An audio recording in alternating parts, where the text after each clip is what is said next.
मेरी भाषा में तोते भी राम राम जब कहते हैं, मेरे रोम रोम में मानो सुधा स्रोत तब बहते हैं। सब कुछ छूट जाए मैं अपनी भाषा कभी ना छोड़ूंगा, वह मेरी माता है उससे नाता कैसे तोड़ूंगा। कहीं अकेला भी होऊंगा मैं तो भी सोच ना लाऊंगा, अपनी भाषा में अपनों के गीत वहां भी गाऊंगा।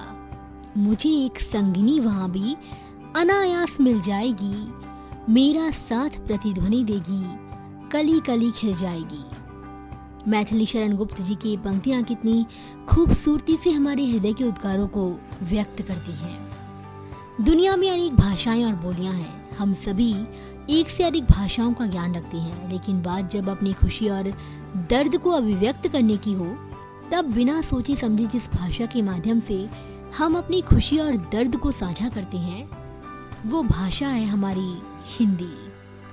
हिंदी मात्र भाषा नहीं, संवेदनाओं का उद्गार है, जीने के बदलते ढंगों में भावनाओं का विस्तार है।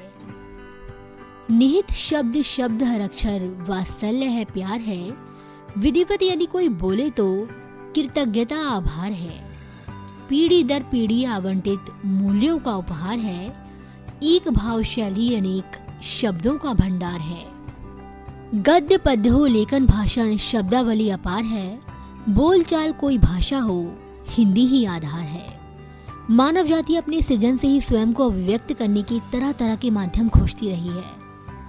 आपसी संकेतों के सहारे एक दूसरे को समझने की कोशिशें अभिव्यक्ति के सर्वोच्च शिखर पर तब पहुंच गईं जब भाषा का विकास हुआ। भाषा लोगों को आपस में जोड़ने का सबसे सरल और जरूरी माध्यम है, और हमें आपस में जोड़ने का काम किया है हमारी अपनी भाषा हिंदी ने। हाँ, मैं आप सबकी अपनी भाषा हिंदी हूँ। मैं भारत के अधिकांश गांवों की अमराइयों में महकती हूँ। मैं लोकगीतों की सुरीली तान में गूंजती हूँ।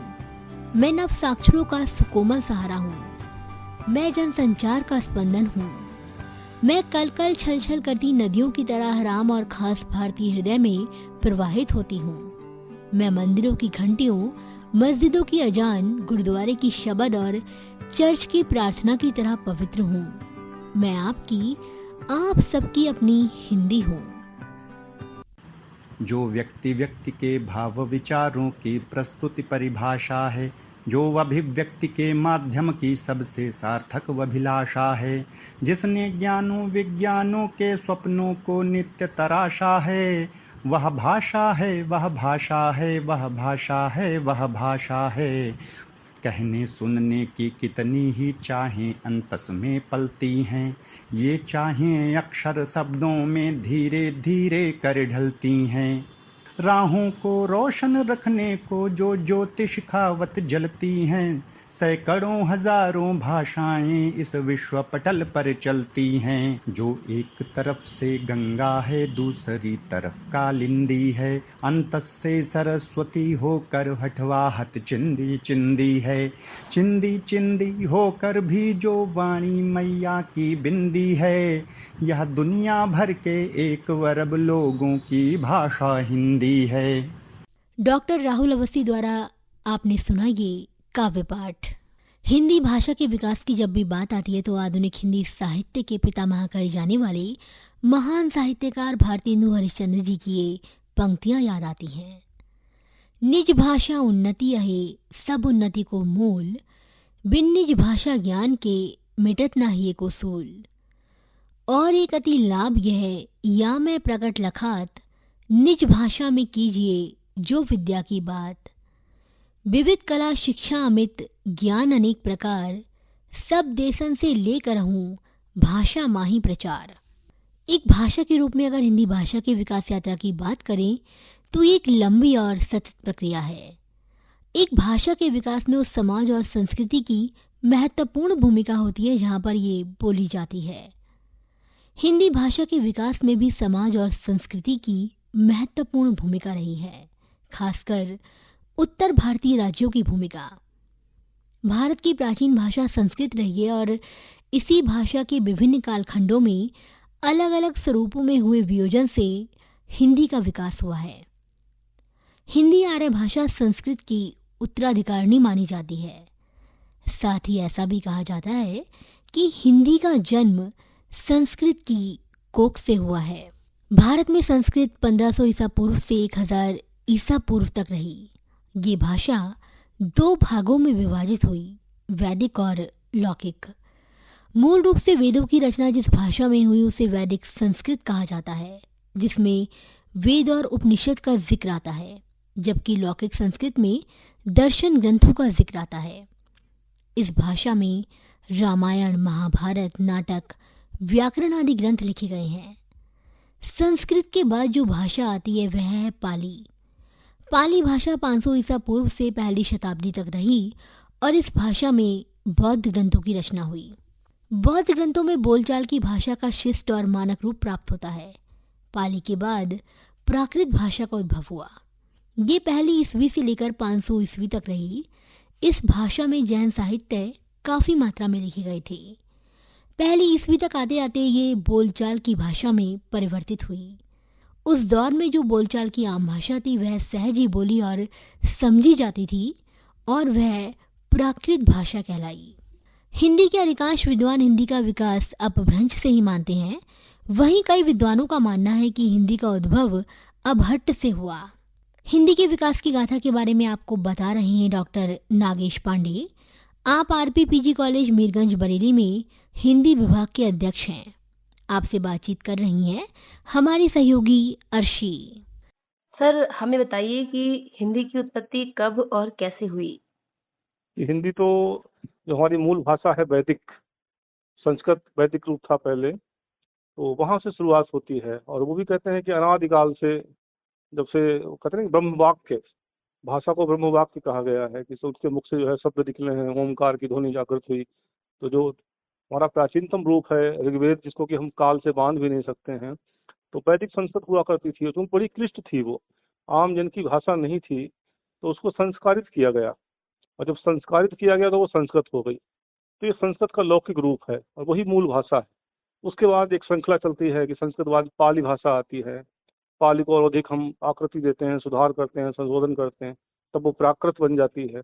और प्राकृत के बाद में धीरे धीरे जो भाषा थी वो विकृत होने लगी, यानी कि अपभ्रष्ट होने लगी। और जब वो अपभ्रष्ट हो गई तो अपभ्रंश हो गई वो। तो अपभ्रंश भाषा जो है वो उसके बाद आती है। और उससे फिर सारी जो हिंदी हैं, अन्य भाषाएं हैं, क्योंकि वो सौर सेनी अपभ्रंश है, लहंदा पंजाबी है, ब्राचड़ है। तो जो हमारी हिंदी है वो सौर सेनी से आती है, सौर सेनी अपभ्रंश से। और वो भी हिंदी का जो रूप है वो प्राचीन रूप, उसको पुरानी हिंदी बोलते हैं। जैसे कि सबसे पहले जो अमीर खुसरो आते हैं, और एक पहेली मैं कहूँ सुन ले मेरे पूत, बांध गले में उड़ गई 100 गज लंबा सूत।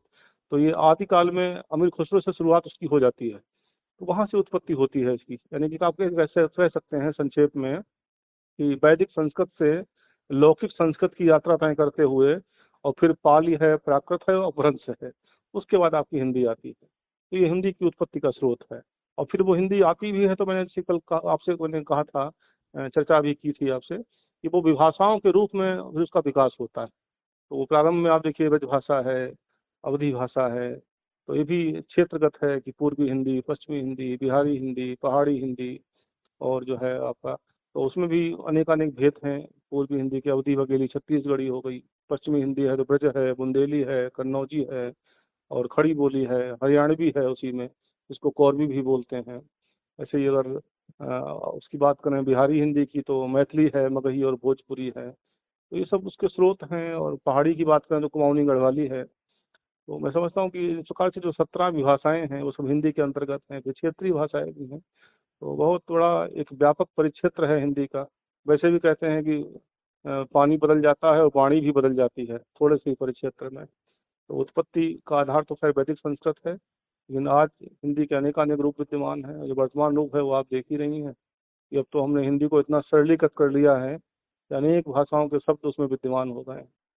इंग्लिश का चलन है, और बल्कि व्यवहारिक हिंदी का चलन है आज, कि हम आसानी से उसे समझ सकें, कहीं जाएं तो आसानी से काम चल सके हमारा। जैसे सर, हम आपसे जानना चाहेंगे कि आज़ादी से पहले और अब वर्तमान हिंदी में के स्वरूप में क्या-क्या परिवर्तन हुए? जी देखिए, ऐसा है, भाषा तो परिवर्तन का ही प्रतीक है। और जो भाषा परिवर्तित होती है वही जीवित भी रहती है, क्योंकि कभी तो संस्कृत भाषा हुआ करती थी, और वही संस्कृत धीरे धीरे बदलते बदलते आज जिस स्वरूप में है, और खासकर जो प्रश्न है आपका कि आज़ादी से पहले और आज की हिंदी, तो निश्चित रूप से बहुत बड़ा परिवर्तन आया है मैडम, बहुत बड़ा परिवर्तन आया है, क्योंकि जो हिंदी थी वो पहले विशुद्ध रूप में थी। आज मैं देख रहा हूँ कि हिंदी रही नहीं, आज तो इंग्लिश भाषा है। जी। जो सूचना क्रांति का युग है, मोबाइल का युग है, तकनीकी युग है, तो यहाँ तो बच्चा THNX लिखता है और थैंक्स हो गया उसका, हर जगह शॉर्टकट। जबकि भाषा में शॉर्टकट नहीं होता है, भाषा जी। में जो शॉर्टकट होता है वो शब्दों को विकृत कर देता है। और शायद यही कारण है कि कभी दधी था तो दही हो गया, दुग्ध दूध हो गया, घृत घी हो गया, और यहाँ तक कि बहुत सारे जो मूल शब्द हैं तो वही विलुप्त हो गए। जैसे हमारा शब्द होता था आदित्यवार, जी। आदित्य जो है सूर्य का पर्यायवाची है, तो आदित्य यानी कि सूर्य, रविवार, तो रविवार तो प्रचलन में है, लेकिन आदित्यवार इतवार हो गया। और जब हम आज ये जानकारी करना चाहते हैं कि इतवार किस भाषा का है, उत्तर मिलता है उर्दू का है, लेकिन उर्दू का नहीं, हिंदी का है। तो ये परिवर्तन का ही प्रतीक है, और अच्छी भाषा वही मानी जाती है जो समय के साथ स्वयं को जो है समाहित कर ले, और जो बदलता हुआ स्वरूप है उसमें जो भी नए शब्द आ रहे हैं उनको कर ले। तो आज की जो हिंदी है मैडम, तो मैं समझता हूँ कि उसमें तो अनेक भाषाओं के शब्द भी समाहित हो चुके हैं, और इसीलिए बची हुई है वो, इसीलिए वो विद्यमान है। उसमें अंग्रेजी का कंप्यूटर भी है, मोबाइल भी है, और हम उसकी हिंदी नहीं खोजते, ना मोबाइल की हिंदी खोजेंगे ना कंप्यूटर की हिंदी खोजेंगे, क्योंकि जो चीज़ विद्यमान हो गई है अन्य भाषाओं से, वो अपनी संस्कृति भी लेके आई है। हर शब्द की एक संस्कृति होती है। तो इस नाते बस मैं यही कहना चाहूँगा आपसे कि परिवर्तन निश्चित रूप से हुआ है, और परिवर्तन जो हुआ है वो आश्चर्य का विषय नहीं है, वो एक है।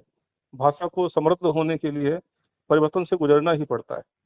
जी मैडम। जी, अच्छा, वर्तमान समय में आप हिंदी की दशा में क्या देखते हैं? मतलब आप क्या सोचते हैं कि हिंदी अपने अच्छे स्थान पर है या फिर इसमें भी कुछ और ज़रूरत है अभी सुधार करने की हाँ, या कुछ? बिल्कुल बिल्कुल मैडम, जरूरत तो है, निश्चित रूप से जरूरत है, क्योंकि हिंदी अभी तक राष्ट्रभाषा नहीं बन पाई। जी। ये बहुत बड़ा दुर्भाग्य है, क्योंकि जैसा कि विधान था, कहा गया था कि अगले 15 वर्षों में हिंदी राष्ट्रभाषा के रूप में स्थापित हो जाएगी। 1949 में ऐसा विधान किया गया था, लेकिन बाद में वो राजभाषा ही बन के रह गई, और आज कुछ गिने चुने राज्यों की वो राजभाषा है। अनेक राज्य हैं जहाँ की, जबकि वास्तव में तो भाषा जो होती है राष्ट्र की भाषा तो सबसे पहले होनी चाहिए, क्योंकि जी। भाषा केवल भाषा नहीं होती है, वो संस्कृति होती है।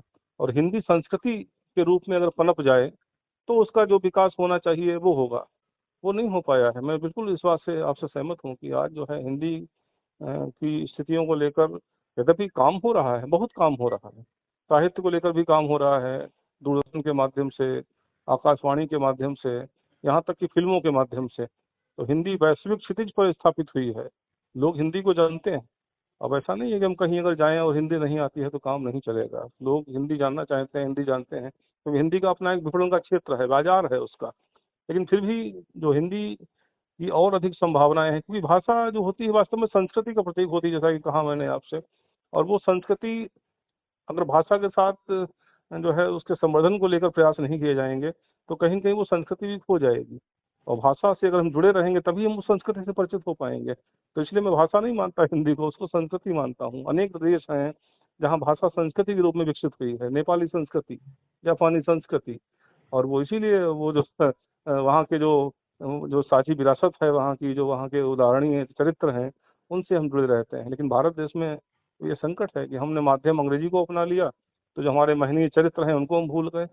बच्चा जाने कम से कम हमारे अतीत के जो लोग हैं, महापुरुष हैं जिनका योगदान है, उनसे प्रेरणा ले बच्चा, तो वो उसके रोल मॉडल चेंज हो गए। अगर हम अंग्रेजी पढ़ेंगे, अंग्रेजी से जुड़ेंगे, हिंदी को छोड़ देंगे तो होगा क्या फिर? तो उसमें तो जो पाश्चात्य संस्कृति है वो फिर हमारी नस नस में प्रवाहित हो जाएगी। हम वहीं के चरित्रों से जुड़ेंगे, वहीं की संस्कृति से जुड़ेंगे, और वहाँ की संस्कृति में और हमारी संस्कृति में बड़ा अंतर है। एक और उदाहरण मैं देना चाहूँगा यहाँ पर, जैसे कि एक बार किसी ने प्रश्न किया था एक विद्वान से कि हिंदी बड़ी विपन्न है, यहाँ होटल की हिंदी नहीं है, यहाँ टिकट की हिंदी नहीं है। तो बड़ा प्यारा जवाब दिया गया था उनको कि भाई होटल की हिंदी क्यों होगी हमारे यहाँ, होटल हमारी संस्कृति नहीं है। हम लोग अतिथि देवो भव की परंपरा के लोग हैं, जहाँ अतिथि से पैसा लिया जाता होगा वहाँ होता होगा होटल। टिकट की हिंदी क्यों होगी हमारे यहाँ? क्योंकि हमारे यहाँ तो आपको ध्यान होगा एक कहानी है, सुदर्शन की कहानी, हार की जीत। और वो जी। घोड़ा घोड़ा चाहता है वो डाकू कि हम उसको जो है छीन लें साधु से, और जी। बीमार बन के पड़ जाता है, रास्ते में मिल जाता है, वो दे देते हैं भाई ले जा। और ये भी कहते हैं भैया किसी को बताना मत, क्योंकि बताओगे अगर तुम तो लोग विश्वास करना छोड़ देंगे। तो सारी चीज़ें संस्कृति की हैं कि हम लोग टिकट के लोग ही नहीं हैं। यहाँ तो हर हर गंगे के नाम पे आजा भैया, तू भी बैठ जा, तू भी बैठ जा, तू भी बैठ जा, वो हाल होता था। तो कौन किसी से पैसा लेता था। आज अर्थ का युग है, और अर्थ को हम जब भाषा से जोड़ देंगे तो भाषा के साथ संकट तो आएगा ही निश्चित रूप से। जी मैडम। बिल्कुल। तो जी आप हमारे आगे भविष्य में जिस हिंदी के स्वरूप को और अच्छा करने के लिए हमारे श्रोताओं को बताइए कि क्या किया जी जाए? जी। हाँ, निश्चित रूप से सबसे पहले तो हम ये माने कि हमारे राष्ट्र की भाषा हिंदी हो जाए, और ये काम केवल हमें शासन को लेकर ही नहीं, हमें स्वयं ही करना पड़ेगा, अपनाना पड़ेगा हिंदी को। जब हम हिंदी अपनाएंगे तो तभी तो हिंदी आगे बढ़ेगी। और हिंदी को अपनाने के लिए मैं समझता हूँ कि हमारे जो अभिभावक हैं, हमारा जो समाज है, जो शिक्षक हैं, जो माता पिता हैं, जो वरिष्ठ जन हैं, तो वो बच्चों को जोड़ें। और जोड़ने का माध्यम हो सकता है साहित्य, क्योंकि साहित्य ही एक ऐसा माध्यम है जो रुचि पैदा करता है किसी भाषा के प्रति, किसी देश के संस्कृति के प्रति। तो बच्चों की पत्रिकाएं हैं, वो बच्चों को दी जाएं, बच्चों की जो साहित्यिक पुस्तकें हैं वो बच्चों को दी जाएं, और साथ ही साथ हिंदी से संबंधित प्रतियोगिताएं भी की जाएं। क्योंकि आज स्थिति ये है, और हिंदी तो प्रतियोगी परीक्षाओं में भी अनिवार्य है जी, वहाँ बिल्कुल। तो। और वहाँ मैं देखता हूँ कि बच्चे बच्चे क्या, बल्कि उन्हें कहा जाए कि जो पीजी लेवल के बच्चे हैं, एमए स्तर के बच्चे हैं, बीए स्तर के बच्चे हैं, और परीक्षा देते हैं तो उनको आशीर्वाद लिखना नहीं आता, आशीर्वाद लिखते हैं। उज्ज्वल में जा आधा बनेगा कि पूरा बनेगा नहीं पता है। जी, दोनों कर्तव्य में में दो आधा ही बनता है। हाँ जी, आधा बनता है, दोनों जा आधे बनेंगे। उज्ज्वल है, दोनों जा आधे बनेंगे, उज्ज्वल तब हो पाएगा। तो अभी दिक्कतें हैं, क्योंकि बच्चे नहीं जानते उन चीज़ों को। शमशान कैसे लिखेंगे, कर्तव्य कैसे लिखेंगे। और कारण वही है कि जो व्याकरणीय जो बच्चों की क्षमता कम हुई है, वो इसीलिए हुई है क्योंकि इस प्रकार की प्रतियोगिताएं हों, भाषा परिष्कार से संबंधित आयोजन हों, व खासकर बाल सभाएं हों, जहां बच्चों को अनिवार्य रूप से कहा जाए कि भाई हिंदी की कोई कहानी सुनाओ आप, या आप जो है हम 10 शब्द पूछेंगे आपसे, इनके उत्तर बताओ आप। तो इस प्रकार के मुहावरे हैं वो बताओ, मुहावरों पे कुछ कार्यशाला की जाए, जो पोस्टियों पे की जाए कार्यशाला, तो इस प्रकार के प्रयोग अगर किए जाएंगे तो हिंदी जरूर बची रहेगी निश्चित रूप से। एक बात और भी कहना चाहूंगा, क्योंकि हिंदी का क्षेत्र बड़ा व्यापक है। हम लोग यह मान लेते हैं कि हिंदी यानी बस खड़ी बोली, जिसमें हम बात कर रहे हैं आपसे, या जिसमें हम साहित्य पढ़ते हैं। जबकि सच्चाई ये है कि अगर भौगोलिक रूप से देखें तो भौगोलिक रूप से तो हिंदी देखिए, पूर्वी हिंदी है, पश्चिमी हिंदी है, राजस्थानी हिंदी है, पहाड़ी हिंदी है, बिहारी हिंदी है। और पूर्वी हिंदी की बात करें तो अवधी है, बघेली है, छत्तीसगढ़ी है। पश्चिमी हिंदी की बात करें तो ब्रज है, बुंदेली है, हमारा जो है कन्नौजी क्षेत्र है, ब्रज क्षेत्र है, खड़ी बोली क्षेत्र है, बहुत व्यापक है। बिहारी हिंदी की बात करते हैं तो मैथिली, मगही, भोजपुरी, ये सब हिंदी के विभिन्न परिक्षेत्र हैं, बोलियां हैं। तो उन सारी बोलियों को भी महत्व देना पड़ेगा हमें। अगर हिंदी भाषा की संवैधानिक स्थिति की बात की जाए तो ये राजभाषा के रूप में संविधान के भाग 5, भाग 6, भाग 17 में समाविष्ट है। भाग 17 में राजभाषा शीर्षक के अंतर्गत 4 अध्याय हैं। भाग 5 के अनुच्छेद 120 में बताया गया है कि संसदीय कामकाज की भाषा हिंदी और अंग्रेजी होगी। यदि किन्हीं सदस्यों को इन्हें बोलने में दिक्कतें हैं तो वो अध्यक्ष की अनुमति लेकर अपनी भाषा में बात कह सकते हैं। भाग 6 के अंतर्गत अनुच्छेद 210 में राज्य विधानमंडल के लिए भी ऐसे प्रावधान हैं। अगर हिंदी भाषा की वैश्विक स्थिति की बात की जाए तो ये विश्व के 150 से अधिक देशों में फैले भारतीयों द्वारा बोली जाती है। इसके अलावा 40 देशों के 600 से अधिक विश्वविद्यालयों और स्कूलों में पढ़ाई जाती है। एक सर्वेक्षण के अनुसार विश्व की सबसे अधिक बोली जाने वाली भाषा मंदारिन है, तो तीसरा स्थान हिंदी भाषा का है। इसके अलावा भारत और फिजी की ये राजभाषा है। ब्रिटिश भारत काल के दौरान बहुत से श्रमिकों को भारत से बाहर ले जाया गया था। इनमें से अधिकांश देशों में हिंदी भाषा आज एक क्षेत्रीय भाषा है। ये देश है मॉरिशस, सुरिनाम, त्रिनिदाद, गुयाना आदि। मॉरिशस में विश्व हिंदी सचिवालय की भी स्थापना की गई है। और अब हमारे साथ जुड़ी है हिंदी की शोधार्थी शाजिया बी, जिन्होंने हिंदी में अपना शोध कार्य संपन्न किया है। शाजिया बी, आपने हिंदी साहित्य में पीएचडी की है, जो कि शिक्षा के क्षेत्र में उच्चतम डिग्री है। इसकी शुरुआत कैसे हुई और कहाँ से प्रेरणा मिली? प्रेरणा के लिए तो ये कह सकते हैं कि प्रेरणा एक छोटी सी घटना से भी मिल सकती है, या फिर आपके आसपास ऐसी कुछ घटनाएं घटित होती है जो आपको प्रेरित करती हैं। तो इसी तरह मेरे साथ भी यही हुआ। इंटरमीडिएट पास करने के बाद मेरा एडमिशन अलीगढ़ मुस्लिम यूनिवर्सिटी में बीए ऑनर्स में हो गया, जिसमें मेरा मुख्य विषय रहा संस्कृत, और जो गौड़ विषय थे उनमें आया इतिहास और हिंदी। तो इस तरीके से हुआ तो एडमिशन संस्कृत में, लेकिन पढ़ने का सिलसिला जो है वो हिंदी की तरफ इस तरीके से हुआ कि मेरे जो दोस्त थे वो संस्कृत में ना होकर हिंदी में थे और मैं हिंदी में चाहती थी कि वहीं चली जाऊं, क्योंकि अपने दोस्तों का साथ हो जाएगा और मुझे उनकी सहायता मिलती रहेगी। पर हुआ यूं कि जो भी विषय आपको बदलना होता है उसके लिए आपके उस विषय में अधिकतम अंक आने चाहिए। पर मेरे साथ क्या हुआ कि संस्कृत में मेरे नंबर तो ज़्यादा आ गए और हिंदी में मेरे नंबर कम आ गए। तो हिंदी मुझे लगा कि मेरा विषय ये बदल नहीं पाएगा, लेकिन ऐसा नहीं हुआ। मेरा हिंदी विषय बदल गया। इस तरीके से मैं हिंदी में चली गई और मेरे दोस्त संस्कृत में आ गए, तो फिर से अलग अलग हो गए। तो अब पढ़ना ही सिर्फ एक काम रह गया था कि हाँ पढ़ना ही है, और कोई ये नहीं कि अब इधर जाना है उधर जाना है या विषय बदलना है। फिर मैंने अपनी जो मेरे टीचर थी मैंने उनसे बात की और उनको बताया कि ऐसे ऐसे हुआ है। तो उन्होंने बोला नहीं, हिंदी अच्छा विषय है और इसको पढ़कर तुम आगे काफ़ी कुछ कर सकती हो। तो उसके बाद से मैंने काफ़ी लगन से पढ़ाई की और उसका नतीजा ये हुआ कि मुझे बीए सेकेंड ईयर में ही एक अवार्ड मिल गया। उस अवार्ड का नाम है मायदा असद अवार्ड, और इस अवार्ड के साथ ही एक छोटी सी फेलोशिप मिलती है। तो उस फेलोशिप और उस अवार्ड के मिलने से मुझे इतना मोटिवेशन मिला, इतनी प्रेरणा मिली कि नहीं, मुझे इस विषय में आगे कुछ करना है और मैं इसमें कर सकती हूँ। फिर धीरे धीरे जब मैंने पढ़ाई अपनी जारी रखी, उसके बाद ऐसा हुआ कि बीए ऑनर्स फाइनल ईयर में मुझे गोल्ड मेडल मिल गया। तो फिर तो जाहिर सी बात है कि इस विषय से ही कुछ करना है। उसके बाद मैंने फिर एमए किया हिंदी में ही। एमए के बाद बीएड हुआ, तो बीएड में भी मेरे जो टीचिंग सब्जेक्ट थे वो हिंदी और संस्कृत थे। और बीएड के बाद फिर मैंने सोचा कि नहीं, मुझे पीएचडी करनी है, अभी मुझे यहाँ नहीं रुकना है। तो मैं किसी और कोर्स में जाने से बेहतर है कि मैं पीएचडी कर लूँ। पीएचडी के लिए ही मैंने काफ़ी तैयारी करने के बाद, एंट्रेंस और इंटरव्यू सब चीज़ क्लियर करने के बाद मेरा एडमिशन पीएचडी में हो गया। तो मुझे ये लगा कि हिंदी एक ऐसा विषय है जिसमें कई अन्य विषयों की जो भी मूल तत्व होते हैं या सिद्धांत होते हैं वो उसमें समाहित होते हैं। अगर आप हिंदी पढ़ेंगे तो आपको हिंदी में सिर्फ हिंदी की मात्राएं या हिंदी भाषा विज्ञान सिर्फ यही नहीं पढ़ाया जाएगा। हिंदी में बहुत सारे कहानियों के माध्यम से ऐसे संदेश मिलते हैं तो जो हमें अपने जीवन को सही तरीके से जीने में सहायता करते हैं। चाहे उनमें प्रेमचंद को ले ले या फिर रेणु को ले ले या ग्रामीण अंचल पे और लोगों ने उपन्यास लिखे, उनके जीवन चित्रण को देखकर हमें पता चले कि हाँ, अगर हम गांव में नहीं गए हैं कभी तो उनका जीवन कैसा होता है।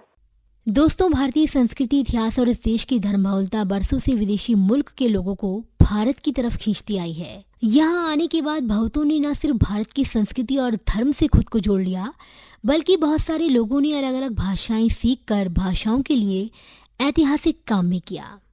आपको बताते हैं एक ऐसी ही शख्सियत के बारे में। फादर कामिल बुल्के जी हिंदी के एक ऐसे समर्पित सेवक रहे जिनकी मिसाल दी जाती है।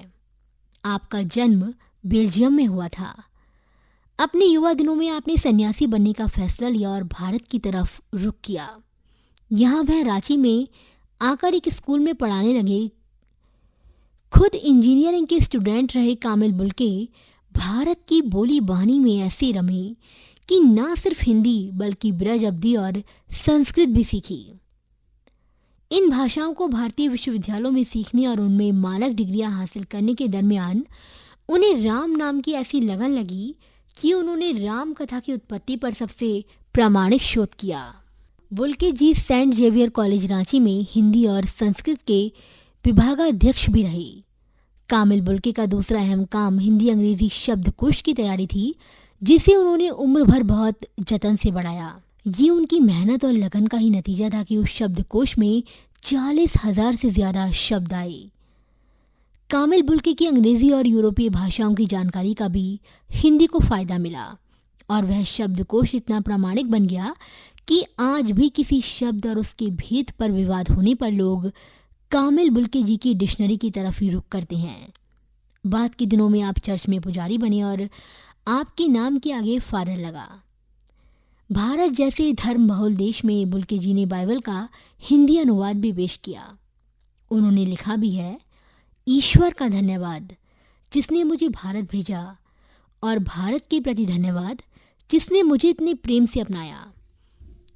हिंदी सेवा के लिए आपको भारत के सर्वोच्च नागरिक सम्मानों में से एक पद्म भूषण से सम्मानित किया गया।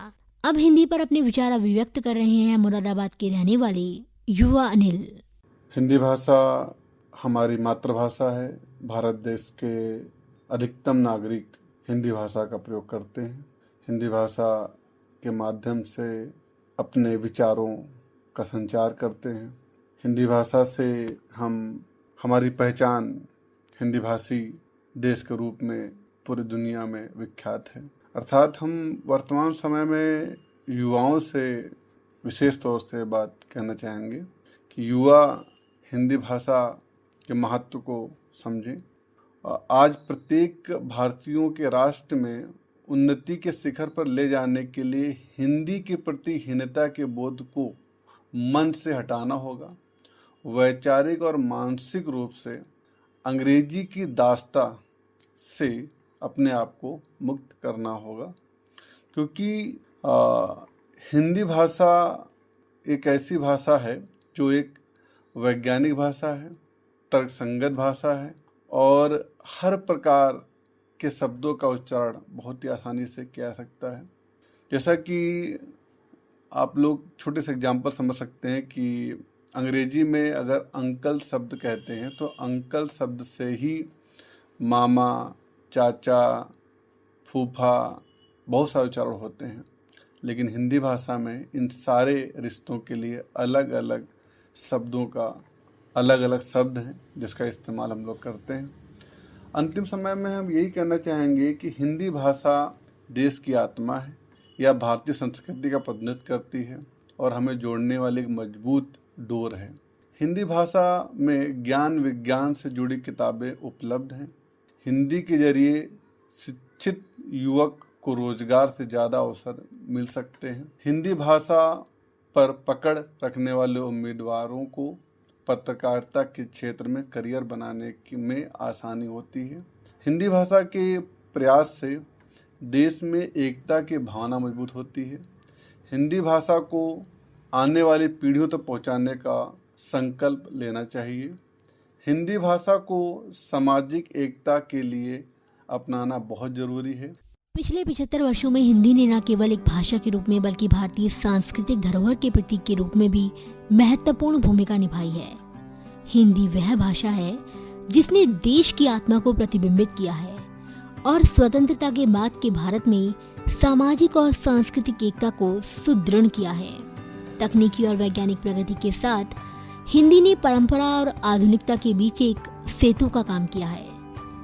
ये निश्चित है कि हिंदी अपने सशक्त साहित्य, समृद्ध सांस्कृतिक विरासत और बढ़ते डिजिटल माध्यमों के साथ भविष्य में और अधिक महत्वपूर्ण भूमिका निभाने के लिए तैयार है।